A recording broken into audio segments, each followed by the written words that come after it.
Hi there, this is Gift Biz Unwrapped, episode 105. And you keep trying and you keep trying, and when you hit it, you know.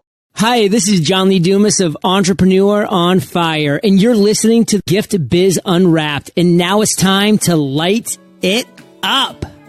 Welcome to Gift Biz Unwrapped, your source for industry-specific insights and advice to develop and grow your business. And now, here's your host, Sue Monheit. Before we get into the show, I have a question for you.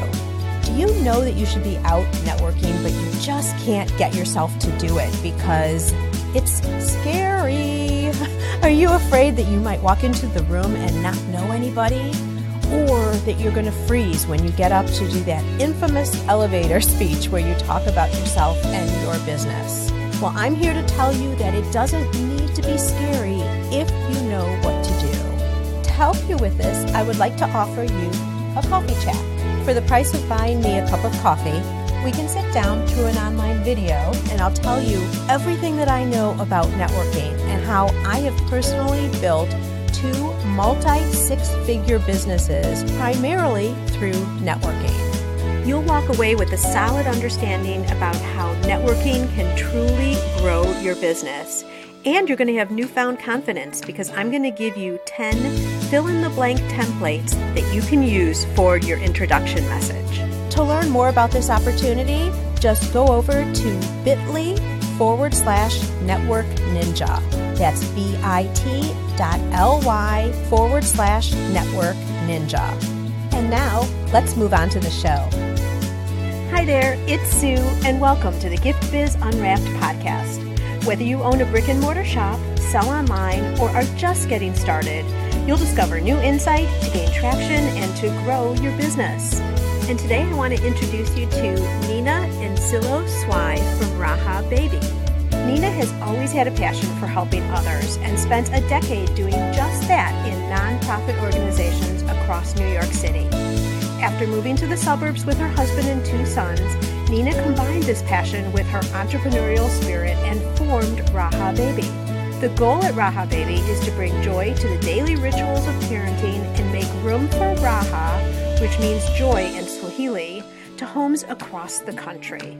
Her first product is the pee-kaboo reusable potty training stick. These stickers help families make potty training easy and fun, and as she says, keep calm and potty on.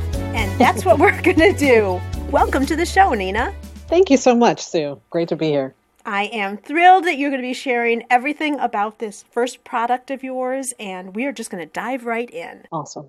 As you know, because I know you've listened to some of the shows, we like to start off by having you describe yourself in a different way, and that is through a motivational candle. So help us envision what color your candle would be and what would be the quote on a candle that really speaks to you. Well, I think my candle would absolutely be orange. Recently, orange has become my sort of signature color. It's a happy color and it's sort of warm, a warm glow. Yellow smiley faces are usually what people are used to, but this orange sort of feels warm and it feels like home. It would have sort of a citrusy smell because that's the kind of scent I kind of like to smell. And I think my quote would be quite simple. It would just be choose joy. As you know from the title of my company, which is rahababy, joyful baby, loosely translated, I'm always sort of on this journey as you come up with challenges in life to choose joy versus other options. And even my second-born son, his name translated means be joyful. So I think my quote would be choose joy. And when I stray from that is when we have complications. But if I keep that as my focus, I'm always on the right path.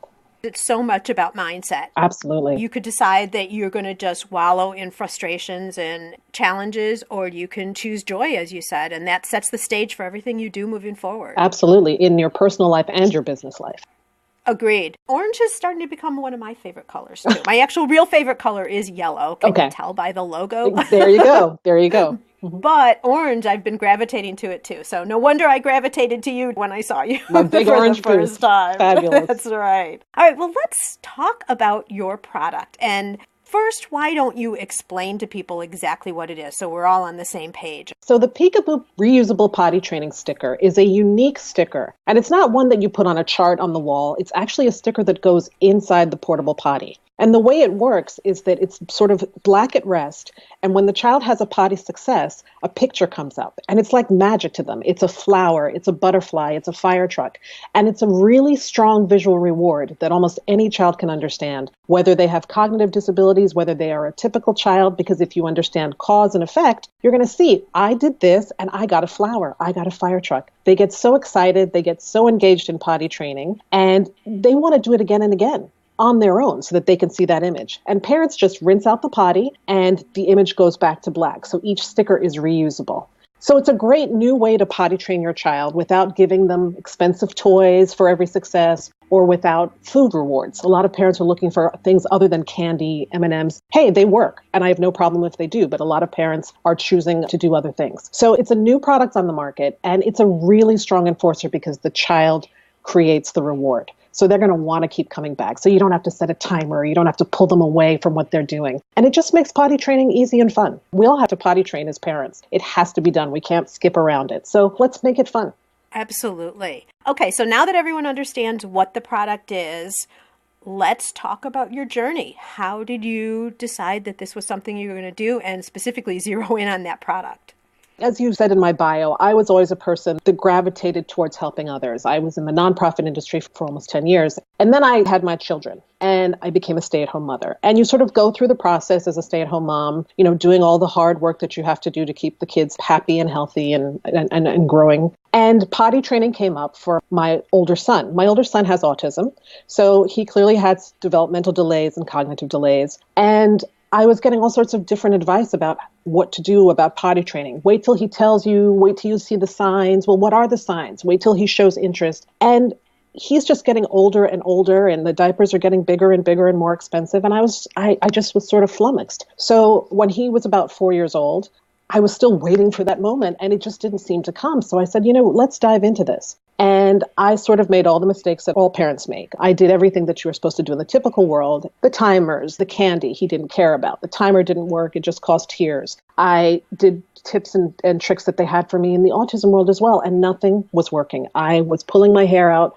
We had been going at this for 5 months with no progress. I also had an infant. My second born was also in my arms as I was trying to do this. So it was a very frustrating time. And a friend of mine who lives in Sweden said, there's something that we use in Sweden. I don't think it's available in America, but I'll send you it and see if it works. And I said, you know what? I'm game. So she sent me this sticker. She said, put it in the potty. When he has a success, you're going to see a picture come up. And I thought to myself, yeah, whatever, this is not going to work, but I'm going to try it. And my son would always pee when he was in the tub. No matter what I did, no matter whether I asked him to go beforehand, he would always pee in the tub. So I was ready. And when he stood up to use the tub as a toilet, I stuck a portable potty underneath the stream. He saw the picture come up, and it was like a light bulb went off. Boom. He was amazed. And 2 weeks later, he was potty trained. Oh my, that fast? I was completely floored.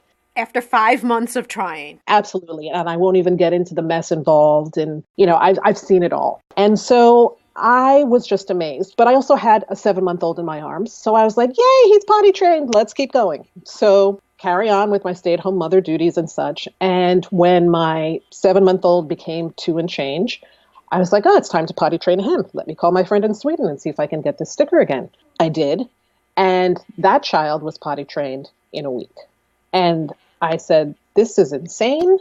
This has to be available to every single person in America. Sure, because so easy. Is that approximately the time frame? Within a month, call it. Let's even extend it out longer. But within a month, you're done. Absolutely. So the American Academy for Pediatrics says it can take up to 12 weeks. But I like 4 to 6 weeks. Absolutely. I have people that have called me and said it's happened in a week. 4 days. I don't guarantee that because every child is different. What I can guarantee is that the process is just going to be so much lighter, so much happier, and so much less of a power struggle that it has been for so many parents over the years. Right. I mean, you turn a whole experience that I remember when my children were younger, they obviously had to be potty trained before they could go to preschool. Mm-hmm. It was one of the conditions. So it was so stressful. Like, okay, we have to get this done now. Yeah. And to have it be something that could be fun, where you're saying the light bulb went on with your older child, to be a happy experience and a success, that just turns everything around, changes the whole potty training experience. Absolutely. So when he started going to school, I took on a part-time part-time job, another interesting part-time job, I started sleep training, which was basically helping parents teach their children to sleep through the night. I would spend 2 weeks with each family. A couple of nights I would spend sleeping in the room with their children in the nursery, helping them learn how to sleep through the night. And then it would be about 10 days of phone consultations. It was a great program. It was run by 2 women who saw a need, created a program, hired sleep consultants, and rolled it out. And at the end of every sleep training client that I had, they would always say, "Oh, thank you so much, Nina. It's amazing. You've changed our lives. You have to come back and potty train our kid." Because that was the next thing they were afraid of. It just kept happening and happening. And I thought to myself, I have this amazing idea for this potty training that solved a potty training problem for my own kids. These parents keep bringing up potty training over and over again. The stars are aligning here. The thing is, too, with your first example, I mean, you can't continue to be there. I mean, at some point, your time is finite and you can't do this for everybody. But by having a product that solves the solution, you can expand it as far as possible. Absolutely. And it's easy to use. And, it doesn't have to be plugged in, doesn't have to be translated into 27 different languages. And it's so simple. And kids are just delighted by it. And it really changes the game. Okay, so you've got the idea, you had a sample and you've used it, so proof of concept is definitely there. Now you're hearing demand because people are asking you for it. Where do you go next in terms of actually developing your own stickers? Well, you start to do the research. I'll tell you, the internet is a beautiful thing. You start Googling, you start reading, you start researching, and you start finding out how you can put these things together through friends. It's always the first place to start. Friends know people who know people who know people. Every time I brought up the idea to someone I knew, they said, "Hey, I have a lawyer who blah, blah, blah, blah, blah. Hey, I have a graphic designer who da, da, da, da, da. Hey, I know an internet guy who knows all about websites." Really, sometimes we forget that we have these incredible resources just in our own personal relationships. I know I was friends with a woman for a long time, and for 5 years we would talk about our kids, and then I discovered she'd had this whole career in the magazine industry. 5 years into our relationship. So sometimes just asking the question, just putting the idea out there, you'd be surprised at what comes back to you. So between that and the internet and making those phone calls that seem scary, but actually result in amazing connections, I sort of put it all together. Super. And the one thing that Gift Biz listeners that I want to really underline here is number one, connections. You don't know the person sitting right next to you. You've never had the reason to ask questions or provide information on that end before. It might be all having coffee and raising the kids and all of that. You just never know. That also leads into, Nina, the concept of, so many people will feel like they need to keep their idea really close to their chest because, oh my gosh, someone else is going to steal it. You're not going to be able to resource the connections that you might need to advance your product if you keep it too close to your chest, right? How do you feel about that, and how did that play into the way you were talking about the product before it was created? Well, I had an incredible mentor, Mindy Harden, who actually created Boogie Wipes, which I'm sure a lot of parents out there are familiar with, know about. And it's sort of a situation where you can try and protect your idea as much as possible. But again, everybody's out there doing things, and there's so much room for all of us. You're not going to learn what you need to know if you don't talk about what you want to do. And I found just generosity and support in the infant and child market. Sure, are there people that hear an idea and copy it from somewhere else? I mean, some would argue that I did the same thing, but this product was not available in America, and it just seems like it was going to help so many people. I think you have to take the risk. I think that if a huge company wants to come in and develop this potty sticker, there's pretty much very little I can do. If a big company that's sort of established and out there, a Johnson & Johnson, suddenly decides we're going to go for it, then there you are. I think that the key is to be first to market, have a strong brand, get yourself out there and let people know who you are. That has to be the main focus. The other thing about this all is that when you have a physical product, whether it's in the creation stage or already out there, people can knock you off. I mean, it just can happen. And that's when the overlay of who you are as a business owner and how you run your company comes into play. Right. Because no one, no matter what they do with the stickers, Nina, no one can have your personality, your receptivity when you're talking on a podcast or you're doing interviews or whatever. So that's the additional overlay on the product. It's just not all about the product itself, although obviously you have to have a good product. Right. It's got to be working and Absolutely. It's got to be benefiting somebody. So a little bit more in terms of how the company was started. So we won't go into all the detail about the product and how it was created and all of that. But how did you decide on the actual structure of your business, like the name and the first steps in terms of setting it up from that end? I had to do the research with, do I want to be an S Corp? Do I want to be an LLC? Am I going to have partners? All of that stuff. And that was really just doing a lot of research, reading, talking to other small business owners. The name rahababy came out of my attraction to joy. Raha means joy. It was always the name that I would use for any ideas or businesses I created as I was growing up, even when I was in grad school. And so that was an easy thing for me, rahababy. And the name of the product came from my fabulous graphic designer. I mean, we sat and we came up with ideas. We had lots of ideas and things that rolled off the tongue and things that didn't. But the pee-kaboo just encapsulated everything that this was about. It was, the pee of urine, obviously, but pee-kaboo, the surprise that the child gets from seeing this image come out on the sticker. It's so perfect. And Gift Biz listeners, you can't see it, but it's spelled PEE-KABOO. So in both angles, from actually what's happening to, just the whole idea of peekaboo as a baby. Couldn't be better. Couldn't be better. So when you guys finally figured that out and you heard it, was it like, oh yes, we're done? Absolutely. It's this name. And I shared it with friends and family. And I just said, tell me honestly, what do you think? In the beginning, I was really sharing a lot of my ideas with friends and family and saying, be harsh, be critical. Tell me, what does this speak to you? Does this design? What about this character? I have 4 designs right now. I had probably 20 or 30 other ideas. I had different logo ideas. We went through it all. It's just trial and error. And you keep trying and you keep trying. And when you hit it, you know that you've done it. You just have that feeling. And did you get some feedback at any point where people are like, nah, not this one? Oh, or absolutely. Adjustments? Absolutely. And how did you respond to that? You have to take it in. Why are you asking if you don't want to know?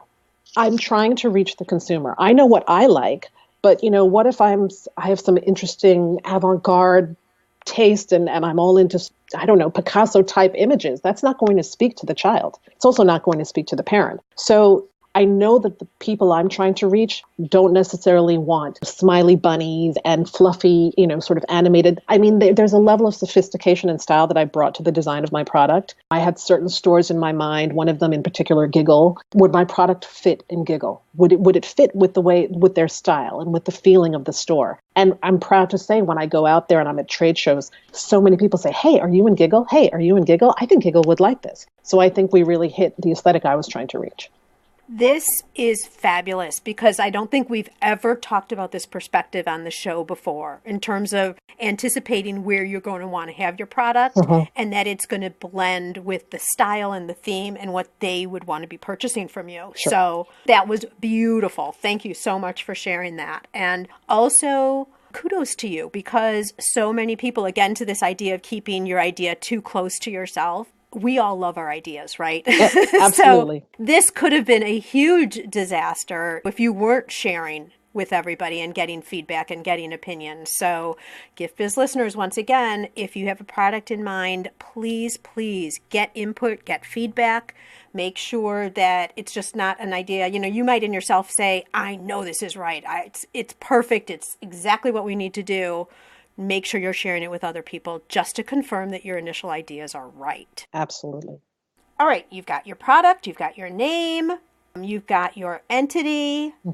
What was next? What did you think about getting the word out through a website or shows or what happened with that? Well, I'll tell you honestly, in the beginning, I was just bumbling through. I thought I could just pick up the phone and make phone calls to stores and they would fall in love with it just by me describing it over the phone. I thought I could just send samples to stores and they would instantly place huge orders. And it just doesn't always work like that for products, especially a product like mine there's really nothing else on the market like this. I like to say, I don't know if I've mentioned this to you, I like to say I'm the Spanx of potty training. Oh, there you go.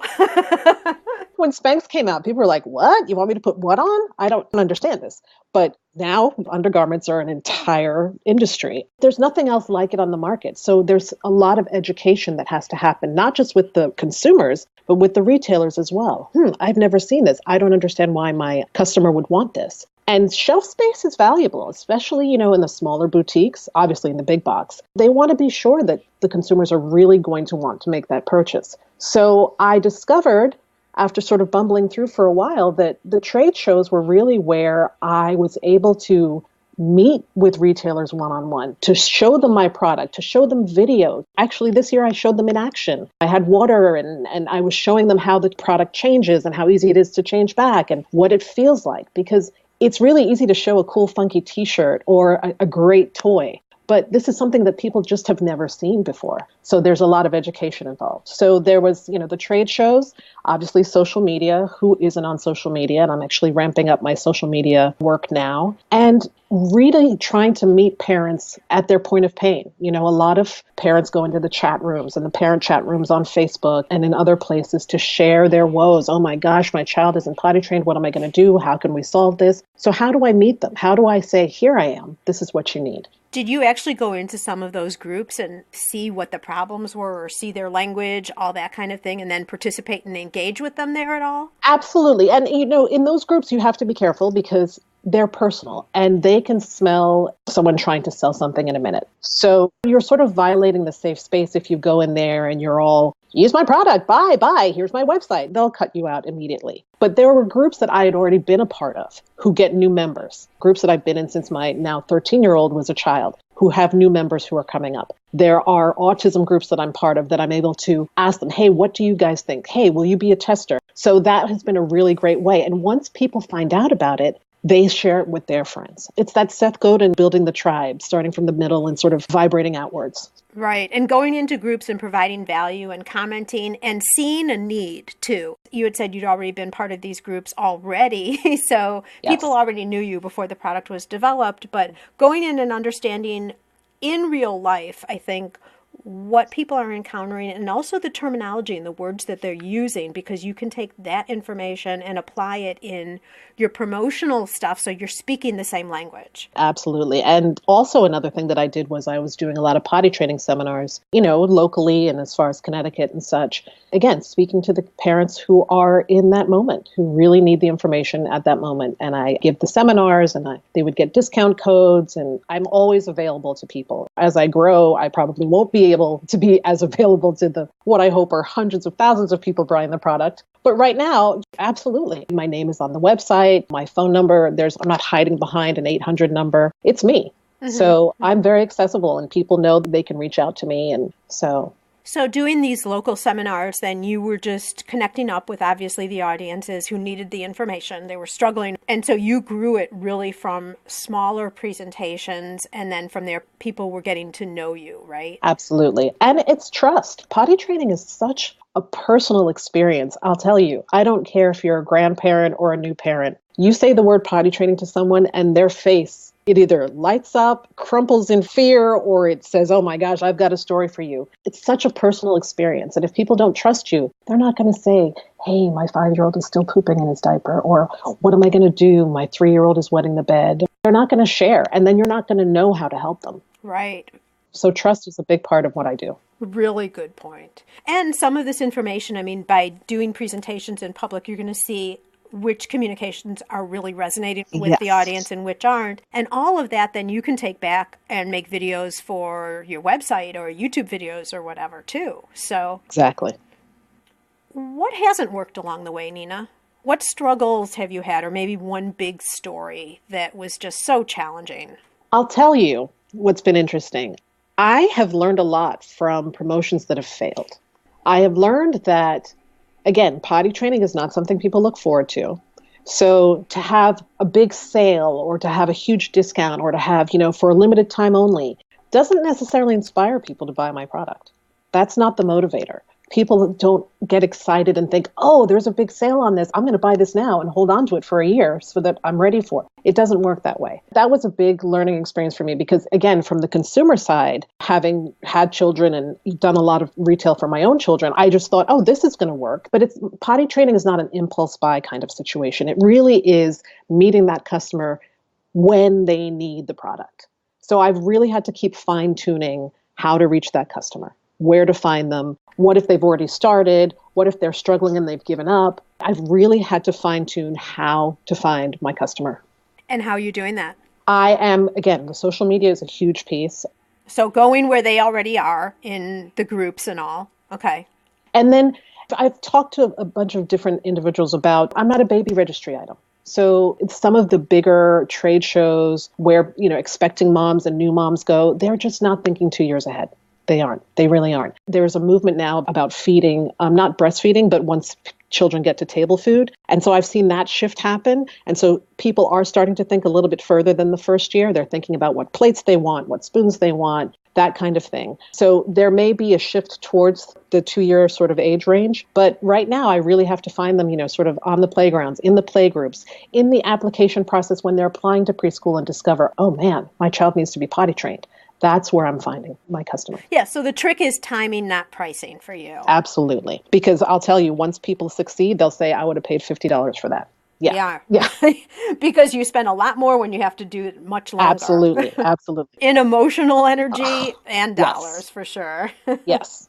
Let's talk a little bit about pricing. Since this hasn't been a product that's like anything else available in the States, how did you decide what you were going to start off with in pricing, and how has that evolved? Again, I asked a lot of people, what would you pay? What would you pay? What would you pay? I went to the big box and smaller boutiques and saw, how much are people spending on the event of potty training? You get the potty, you get the pull-ups, you get the underwear, you get the hand soap, you get the group of toys that you're going to use as a prize. I had a friend who potty trained her child using Thomas the Tank Engine trains. It became incredibly expensive to give the child a $17, $19 train every time he urinated. So I did a real sort of big survey to see, what do I think people would pay? And then I looked at what people pay for pull-ups, and I made the comparison. A pack of pull-ups costs about $15. Would you pay that to get your child out of pull-ups? And people do. Initially, I used to sell my product in the kits, and then I broke it down into individual units because we had people that wanted a combination of designs. The individual units are $11.99. The kits are $22. I'll tell you, I still sell more kits because people do the quick math and they think, oh, if I buy 2 individuals, that's $24. If I buy a kit, that's $22. I'm going to save money. Plus, I think you want to switch it up so that the child doesn't even know what picture is going to necessarily come up. Absolutely. That makes it super fun. So, it was definitely about going out and doing the research and then asking people. And again, getting their response, especially once they'd used the product. I gave it out to a lot of people initially free of charge. I said, I'd like you guys to be my users. I want you to be my testers. Tell me how it is. Tell me what works. Tell me what doesn't work. Tell me what you would pay for it. And the great thing about that is, too, then you have testimonials right away. Absolutely. As soon as your site's up and all of that, people are testing it, people are trying it, and they've got feedback for you right away. Absolutely. The one thing that comes to mind for me about your product is your audience, apart from repeat moms, of course, because multiple children, but your audience isn't a lifetime audience because at some point the kids are grown. I mean, the problem has been resolved. So you need to continually go back and prospect and catch people, like we were saying before, at that point in time. But in terms of continuing on, that only lasts for a certain amount of time. Absolutely. Even if you do have a second child, I'm not going to catch you for another 18 months or so. So you're right. It's constantly getting new clients, constantly getting new customers. And how are you working with that? It's all a learning experience. If I'm in these chat rooms, they also rotate out. Once people reach preschool, they move into the preschool room. So it's constantly going back to those sources and saying, hey, remember me? Hey, your child is ready. Hey, I have not been able to link up specifically with, sort of, oh, this is a roster of women whose children were born at this date and they're going to be ready at this time. But I'll tell you what's been really helpful on Instagram, which is just exploding. You can always find Instagram users who are potty training, especially Instagram users who have large numbers of followers. Usually they are followed by people whose babies are the same age. So again, forming relationships with people in social media who are potty training families have potty training friends. 18-month-old families are usually socializing, going to mommy groups, going to music and me groups with other 18-month-old children. Those are the people that I need to connect with and let them know that I'm out there because they're going to be looking to potty train in 6 to 8 months. And it's not just potty training either. It's any products that are identified for that specific age group. Exactly. So I'm not going to ask you to spill the beans because I know you wouldn't anyway. Do you have some more products in the back that you're working on in the background? I'll tell you that I have new designs absolutely in the background. It's very interesting because it's always about diversifying. So I struggle with Do I stay in the potty training realm? Do I stay in the bathroom realm? Do I stay in the toddler world? So in terms of other products, I have some other ideas, but I want there to be some sort of synergy. I mean, if I suddenly started making, I don't know, T-shirts or hair bows, I feel like it kind of would be way off track. It's disconnected. Yeah. Exactly. So I'm trying to think about what that next product would be. But right now, I'm really interested in growing what I have. I don't want to get too ahead of myself. So again, making new designs. I have a lot of parents that say, oh, well, could you put my daughter's favorite princess on or my son's favorite action hero? And that's a licensing issue. That's something I'd like to explore going down the road. Absolutely. But I think that there's still more to do with the potty training stickers. Just came to mind to me, what if you had family relatives pictures on the stickers?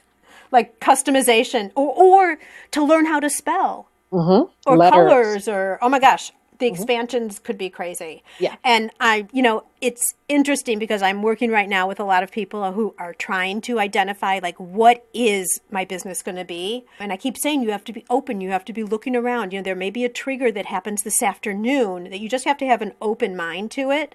But a lot has to be said for what you're talking about too, because you're saying, I'm sticking with my core product. There's a lot still to do to build and grow and expand right from here. All right, Nina, I want to roll over now into our reflection section. So this is another look at you, how you're working your business and other types of tips that you can give our listeners. If there's one natural trait that you would have, now here you are starting from scratch, no one to look at in terms of a pattern really, except for that one product from the UK, but what is a natural trait that you had that you called upon to get all of this from just this initial vision into reality? I think the thing that really sticks with me, ironically, is sort of stick-to-itiveness. It's digging your heels in and working the program, so to speak. As I said, I have a child with autism. In the autism world, they always say that autism is not a sprint, it's a marathon. And I think that's the same for my experience in the entrepreneurial world. Everybody wants to see sort of an overnight success. Those do happen. Just like kids, some kids do potty train themselves in a weekend by themselves. But the majority of us have to put in the time. And it's about stamina and it's about sticking to your product, obviously testing it out and believing and knowing that it works and that it's a valid idea. If you really believe in it, sticking to it. And there's going to be peaks and valleys and there's going to be setbacks. But if you stay the course and keep pushing through regardless, I think that that is so important to the entrepreneurial journey. I totally agree with you on that. The terminology you used was not lost on me. Stick-to-itiveness with the stickers. Yes, there you go. There you go. See, I didn't even realize I did that. Is there a tool that you're using in your business day that's helping you keep control of your tasks or to stay productive? Or, since you are a super busy mom, just keeping some balance between work and personal life? Balance, the elusive word. One thing I learned from my mentor is work when you work and parent when you parent. Don't try to combine the two. I am not good enough yet to not have my work email on my phone around the children. That's something I'm working towards, is taking the work email off my phone so that I can only access it when I'm sitting at my desk. But I am infinitely better at working when I work and parenting when I parent. Weekends, I try not to come anywhere near my desk. Asleep, I might check my emails on a Saturday night, but I really try not to deal with the work piece when I am at that time assigned to being a mom. So that's the big piece, work when you work, parent when you parent. My kids come home from school at 3:00 and, from 3 to bedtime, I'm doing the homework and I'm shuttling them to this and that activity. And I'm not necessarily focusing on the potty sticker business, but then at 8:00, entrepreneur, get back on the computer and do the work. That's a big piece for me. And then in terms of keeping myself organized, I'm still old enough to have been alive during the pre-computer age. I do use a lot of apps and things like that. But in terms of to-do lists and scheduling, I use the Google Calendar and such. But I really still love my big white eraser board calendar on my wall that shows the entire month and what's happening. I do like my to-do lists that I put together the night before and try to tackle the following day. I've gotten much better at not having those lists have 20 things on them so that I hate myself at the end of the day for not accomplishing them. And so, I try to keep it at 3 to 5. And then I'm like, wow, I finished my list. I'll do one thing more. And then you can always feel good about yourself. I think the apps and all this technology is great, but so many people go back to the tried and true boards too. Yeah. So, and I think it's kind of like do what works best for you. Just because It's the newest, greatest, coolest doesn't mean that it's going to work well for you. Absolutely. What about a book? Is there anything that you've read lately that you think you would want to recommend to our listeners? I'll tell you, I did a lot of business book reading in the beginning when I was putting this whole thing together. But recently I do a lot more podcast listening, podcasts like yours. And it's just easier for me to do as I'm packing boxes or if I'm driving to a trade show or setting up for a trade show. I love to listen to podcasts, listening to other entrepreneurs, listening to other businesses, successful or not, and just learning from their experiences. I listened to a great podcast about 3-4 weeks ago about Jo Malone, the woman who, everyone knows Jo Malone perfume. I did not know her backstory. I didn't know how difficult her life had been as a child, how she started working at 15 out of necessity. Her father, I don't think was in the picture. Her mother was ill. She was supporting her family and happened to work in a sort of beauty area and learned her craft. She also has an incredible nose and a good idea of scents, scents and smells.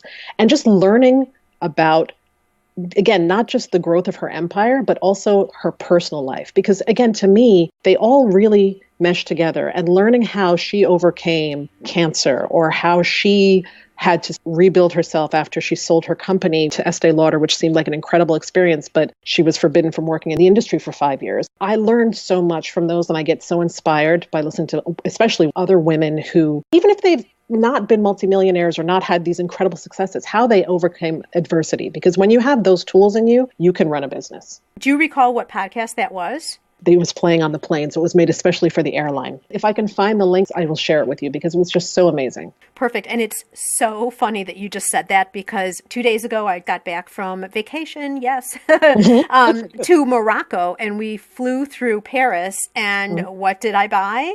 Some Jo Malone perfume. There you go. It's so funny that you say that today. My very first podcast interview back. That's so funny. That is very funny. Oh, gosh.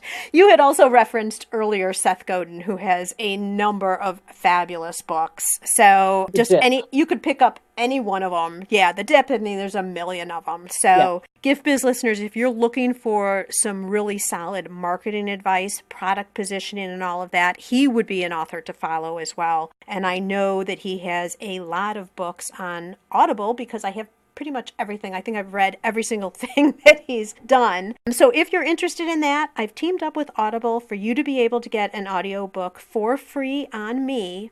All you need to do is go to giftbizbook.com and make a selection of any book that's on Audible that you would like. Wonderful. All right, Nina, I would like to invite you to Dare to Dream. I'd like to present you with a virtual gift. It's a magical box containing unlimited possibilities for your future. So this is your dream or your goal of almost unreachable heights that you would wish to obtain. Please accept this gift in our presence and let us know what's inside your box. Wow.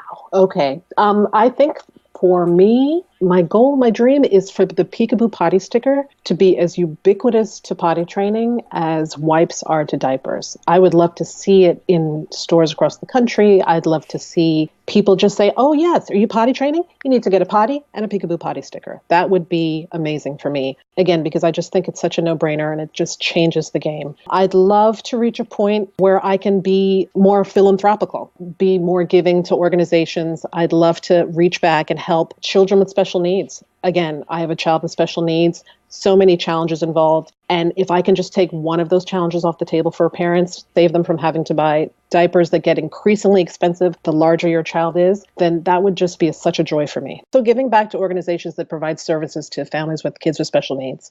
And then also, I have a soft spot for teaching people about early childhood development. As a society, we consider ourselves smarter and cleverer and faster, and look how my little one can do this, and look how my little one can do that. But there are some things that just don't change. And 2-year-olds, even if they can swipe through your iPad and find their favorite movie on Netflix, are still 2-year-olds. And sometimes we expect too much of them, and we get ahead of ourselves, and that creates conflict. And just teaching people about early childhood development and setting realistic expectations, again, helping out people who need guidance in parenting, just doing something with that would be amazing. Love it, because everything you've said there still sticks right in line with what you've started. Yes. It's right, as we were talking about earlier, it's just the same concept, just a couple of little angles, but still the core is the same.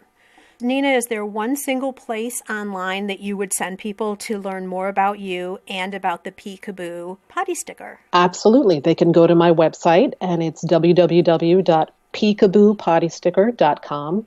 and they can learn about my product. They can learn about me and my family. They can reach out to me directly or on any one of my social media platforms. It's all there. And then we'll also have all the platforms over on the show notes page, as those of you who have been listening to me for a while know. So you can go take a look at that as well. Nina, super fun to talk to you about this journey. As I'd said, when I saw you at the show, I was attracted right away to the booth because of the color, but also because of you. I mean, you're so engaging, so entertaining, so fun, and that personality and override on top of a fabulous product is a magical mixture. So much success to you as you continue on. Thank you. And may your candle always burn bright. Thanks so much. Take care. Where are you in your business building journey? Whether you're just starting out or already running a business and you want to know you're set up for success, find out by taking the Gift Biz Quiz. Access the quiz from your computer at bit.ly/giftbizquiz or from your phone by texting Gift Biz Quiz to 44222. Thanks for listening and be sure to join us for the next episode. Today's show is sponsored by the Ribbon Print Company. Looking for a new income source for your gift business? Customization is more popular now than ever. Brand your products with your logo or print a Happy Birthday Jessica ribbon to add to a gift right at checkout. It's all done right in your shop or craft studio in seconds. Check out theribbonprintcompany.com for more information. After you listen to the show, if you like what you're hearing, make sure to jump over and subscribe to the show on iTunes. That way you'll automatically get the newest episodes when they go live. And thank you to those who have already left a rating and review. By subscribing, rating, and reviewing, you help to increase the visibility of Gift Biz Unwrapped. It's a great way to pay it forward to help others with their entrepreneurial journey as well.